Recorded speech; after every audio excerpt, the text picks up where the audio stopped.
คิดฮอดบ้านคำลงเลิกงานนั่งมองขอบฟ้ารำไรป่านนี้บ้านเฮาคมออกรวงสวายหลับตาละคิดฮอดยามใดอยากกลับไปละอาบสายลงหน้า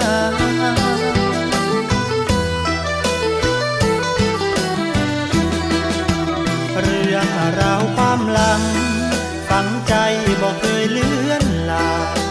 เพียงหน้ามุงฟางคืนนั้นนอนนาตีเข้า